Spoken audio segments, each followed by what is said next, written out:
पप्पांची, माझ्या वडिलांची इच्छा होती, की मी गव्हर्नमेंट अधिकारी बनावं. त्याच्या एक्झॅक्ट अपोझिट क्षेत्रात मी गेले, जिकडे मला मुळीच जायचं नव्हतं, ते म्हणजे इंजिनिअरिंग. कदाचित नशिबात नव्हतं म्हणू शकतो, ते झालं नाही. डेंजर लेव्हलला जाऊन सिच्युएशन्स बघितल्या आहेत उघड्या डोळ्यांनी.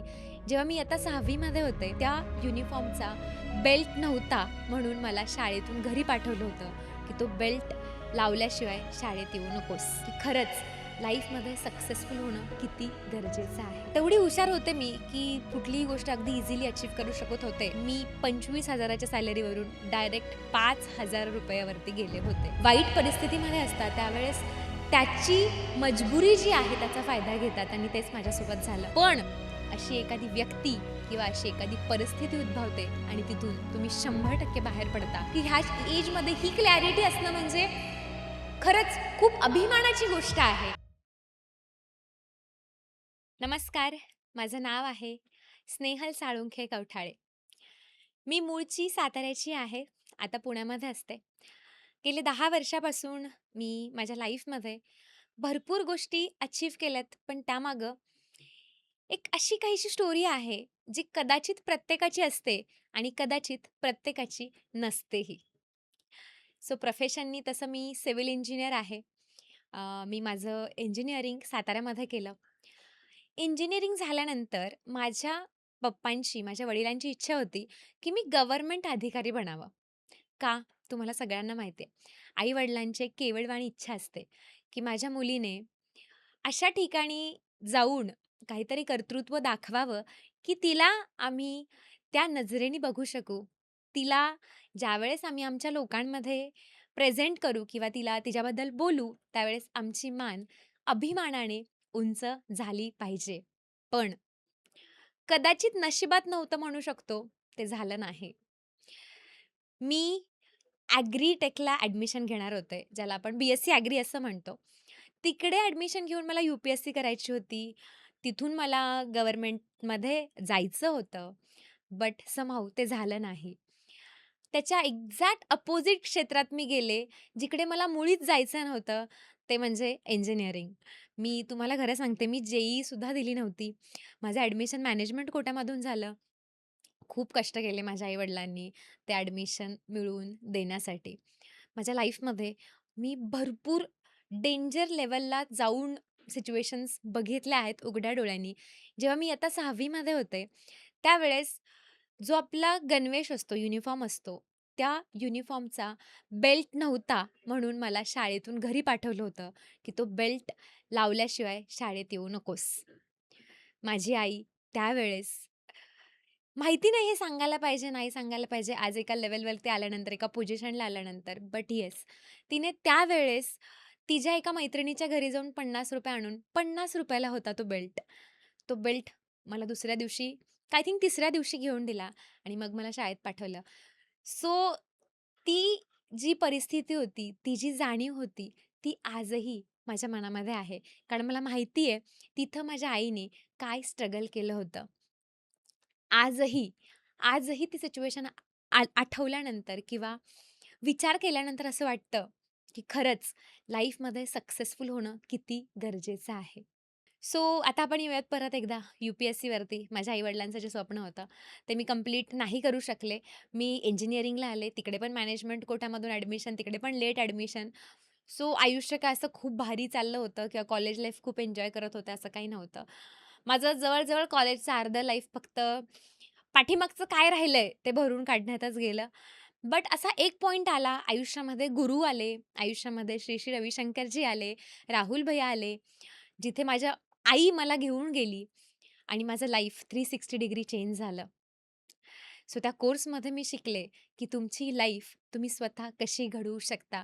जे वाक्य बोललं जातं ना, तुम्हीच आहात तुमच्या जीवनाचे खरे शिल्पकार आणि ते वाक्य आज मी माझ्या आयुष्यामध्ये मला असं वाटतंय, की खरं केलेलं आहे. सो मी इंजिनिअरिंग झाल्यानंतर इंजिनिअरिंग झाल्यानंतर पहिल्याच इंटरव्ह्यूमध्ये मी प्लेस झाले होते. तेवढी हुशार होते मी, की कुठलीही गोष्ट अगदी इझिली अचीव्ह करू शकत होते. अभ्यासामध्ये किंवा लोकांना बोलण्यामध्ये मी वक्तृत्व स्पर्धा करायचे. भरपूर साऱ्या एक्स्ट्रा ऑर्डिनरी ॲक्टिव्हिटीज मी करायचे, जिकडे प्रत्येक गोष्टीमध्ये मी पारंगत होते. पण मी जॉबला लागल्यानंतर आला कोरोना. हे 2 वर्ष झाली होती. कोरोना आला. कोरोना आल्यामुळे मी सातारला गेले. त्यानंतर मात्र एक मेजर शिफ्ट लाईफमध्ये आला. तो म्हणजे मी एका सातारमधल्या एकदा खूप छोट्या गावामध्ये जॉब करायला गेले. मी 25,000 च्या सॅलरीवरून डायरेक्ट ₹5,000 वरती गेले होते. त्यावेळेस ते पैसे कुठं येत होते, कुठं जात होते मला काही कळत नव्हतं. त्या काळामध्ये डेफिनेटली माझ्या आई-वडिलांनी मला भरपूर साथ दिली. भरपूर अशा गोष्टी केल्या ज्या मी कधी एक्स्पेक्टही केल्या नव्हत्या, की एकदा मी कमवायला लागल्यानंतर माझ्या आई-वडिलांकडून काहीच पैसे घेणार नाही. असं मी ठरवलं होतं, पण त्या काळामध्ये मला ते परत करावं लागलं. त्याच्या 1 वर्षाच्या पिरियडमध्ये जवळ-जवळ 1 वर्ष मी तिथे काढलं. त्या 1 वर्षाच्या पिरियडमध्ये इतका त्रास, की कदाचित अगेन मी असं म्हणेल, की हे काही खूप सांगण्यासारखी गोष्ट नाहीये. पण आपल्याला असं वाटतं ना, एखाद्या पोझिशनला एखादी व्यक्ती गेली, की तिला सगळं सहज मिळालं असेल किंवा तिने असंच अचीव्ह केलं असेल. तर मी तुम्हाला सांगते त्यावेळेस 4 दिवस असे होते त्या जर्नीमधले, की त्या 4ही दिवस मी जेवले नव्हते. मला समजतही नव्हतं, की मी तर थांबू? बरं, मी तर थांबले, तर मला पैसे तर तेवढे मिळणार नाहीये, जेवढी माझी एक्स्पेक्टेशन आहे. पण माझ्या एक्स्पेक्टेशन्स क्रिएट केलेल्या होत्या, की तू जर इथं अजून काही दिवस जॉब केलास, तर तुला नक्की तुला हवे तेवढे पैसे मिळतील. तुम्हाला माहितीच असेल, की लोकं क्रिएट करतात, लोकं थांबवतात. लोकं तुमच्या जेव्हा तुम्ही वाईट परिस्थितीमध्ये असता, त्यावेळेस त्याची मजबुरी जी आहे, त्याचा फायदा घेतात आणि तेच माझ्यासोबत झालं. पण अगेन मी म्हणेन, गुरुदेव माझ्या आयुष्यामध्ये होते. माझा गुरुदेवांवरती पूर्ण विश्वास होता. गुरुदेवांनी मला त्यातून बाहेर काढलं. त्यानंतर जी मी आज झाले, ती मला तुम्हाला आता नक्की सांगायला आवडेल, की आज मी एक योगा आणि मॅनिफेस्टेशन कोच आहे. त्यासोबत मी इंटिरियर डिझायनरसुद्धा आहे. मी इंटिरियरचे सुद्धा प्रोजेक्ट्स करते आणि या सगळ्या गोष्टीमध्ये मला असं वाटतं, की मी ग्रेट आहे. कारण माझे जे पार्टिसिपंट्स आहेत, माझ्या आजूबाजूची जी कम्युनिटी आहे, ती मला नेहमी एक गोष्ट सांगते, "तू माझ्या आयुष्यामध्ये आलीस आणि माझं लाईफ चेंज करून टाकलंस." मग ते हेल्थसाठी असू द्यात, त्यांचे पैसे सॉल्व्ह करण्यासाठी असू द्यात, त्यांचे रिलेशनशिप सॉल्व्ह करण्यासाठी असू द्यात किंवा त्यांचं करिअर सॉल्व्ह करण्यासाठी असू द्यात. म्हणजे बघा, तुमच्या लाईफमध्ये अशा भरपूर गोष्टी येतात, त्यावेळेस तुम्हाला असं वाटतं, की आता काहीच शक्य नाहीये. आता मी काहीच नाही करू शकणार आहे. पण अशी एखादी व्यक्ती किंवा अशी एखादी परिस्थिती उद्भवते आणि तिथून तुम्ही 100% बाहेर पडता आणि त्या सिच्युएशनमधून बाहेर काढणारा अगेन माझा नवरा होता. त्यावेळेस डेफिनेटली आमचं लग्न नव्हतं झालं. पण एक आपण म्हणतो ना मेंटॉर, गाईड, सपोर्ट जो असतो, तो आपल्याला नेहमी लागत असतो. तो सपोर्ट आज जी मी आहे, त्यासाठी त्यांनी दिला. त्यांनी मला नेहमी एक गोष्ट सांगितली, की "तू त्या सगळ्या गोष्टी करू शकतेस, ज्या तू दुसऱ्यांसाठी किंवा अशा एखाद्या व्यक्तीसाठी इमॅजिन केल्यास, की हे जर केलं तर आयुष्य किती सुंदर होईल ना." त्याचा विश्वास त्यांनी मला दिला.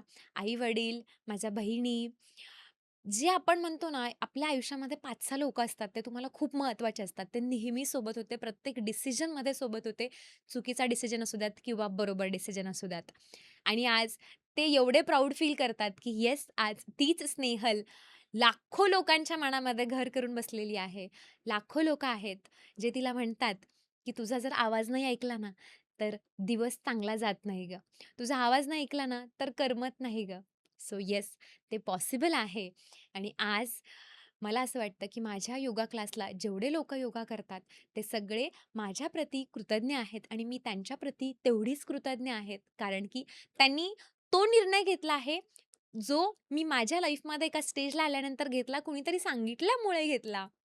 आणि त्यानंतर मी माझी जर्नी योगामध्ये चालू केली. योगामध्ये मी बरेच सारे सर्टिफिकेशन्स केले. जो आपला वाय-सी-बीचा पोर्टल आहे गव्हर्नमेंटचा, तिकडे मी गव्हर्नमेंट सर्टिफाईड योगा टीचर आहे. मी त्यासोबत फेस योगा टीचर ट्रेनिंग केलं, प्रेग्नन्सी योगा टीचर ट्रेनिंग केलं, आयुर्वेदिक न्यूट्रिशनिस्ट अँड डायटीशियन मी आहे. मी मॅनिफेस्टेशन कोच आहे. सो या सगळ्या गोष्टींमध्ये मी स्वतःला पहिल्यांदा पारंगत करून घेतलं. त्यानंतर या सगळ्या गोष्टी मी सगळ्यांसोबत शेअर करतीये. हजारो लोकांचं लाईफ माझ्या थ्रू, माझ्या नॉलेजच्या थ्रू बदलण्याचा मी प्रयत्न करते आणि कुठेतरी मी त्यामध्ये सक्सेसफुल पण झाली आहे. आज मला हवे तेवढे पैसे मी कमवत आहे. आज माझे सगळे रिलेशन्स एका बेस्ट लेव्हलला आहेत. मग ते कुठलंही रिलेशन घ्या. अगदी मी माझ्या 5-10 वर्ष जुन्या मित्राला जरी फोन केला, तरी पण तो माझ्याशी त्याच प्रेमाने, त्याच आपुलकीने बोलतो, जे रिलेशन आमचं गेल्या 5 वर्षांपूर्वी होतं. सो मला असं वाटतं, की हे लाईफ सगळ्यांना हवं असतं आणि मी माझ्या 100% विश्वासाने, जसं मी मॅनिफेस्टेशनमध्ये नेहमी सांगत असते, 4 गोष्टी तुम्हाला तुमचं लाईफ घडवण्याला मदत करतील. तुमचे थॉट, तुमचे बिलीफ, तुमचे ॲक्शन आणि तुमचं फीलिंग. ह्या 4ही गोष्टींवरती मी स्वतः काम केलं आणि आज जे माझं आयुष्य आहे, जसं मला हवंय तसं मी डिझाइन केलं आणि तसं मी जगतीये. एवढंच मला सांगायचंय, की तुम्ही आहात तुमच्या जीवनाचे खरे शिल्पकार. तुमच्या माइंडसेटवरती काम करा, तुमच्या शरीरावरती काम करा, तुमच्या रिलेशनशिप्सवरती काम करा. बाकी सगळ्या गोष्टी पैसा हा कॉम्प्लिमेंटरी आहे. करियर अगेन कॉम्प्लिमेंटरी आहे. माइंडसेट चांगला आहे ना, तर सगळं काही चांगल्या पद्धतीने होऊ शकतं आणि त्याचं मी स्वतः एक एक्झाम्पल आहे. सो मला रोहित सरांनी ही संधी दिली आज इथे माझी अ, अगदी मी म्हणणार नाही की खूप स्ट्रगल झालं, कारण मी कधी त्या खूप जास्त निगेटिव्ह गोष्टींना, खूप दुःखाला वरती उचलून धरत नाही. पण तरीही जे पण काही माझं छोटंसं सुंदर आयुष्य आहे, आज मी 27 वर्षाची आहे. 27 वर्षाच्या एजमध्ये मला भरपूर लोकं म्हणतात, की ह्या एजमध्ये ही क्लॅरिटी असणं म्हणजे खरंच खूप अभिमानाची गोष्ट आहे. हे मला सगळे लोकं बोलतात आणि मला असं वाटतं, की येस मी ते अचीव्ह केलं आहे. मी ते मिळवलं आहे आणि त्यासाठी हे सांगण्याची संधी तुम्ही दिलीत त्याबद्दल खूप खूप धन्यवाद आणि तुम्ही सगळ्यांनी मला एवढा वेळ ऐकून घेतलात त्याबद्दल सुद्धा खूप खूप थँक यू. So much.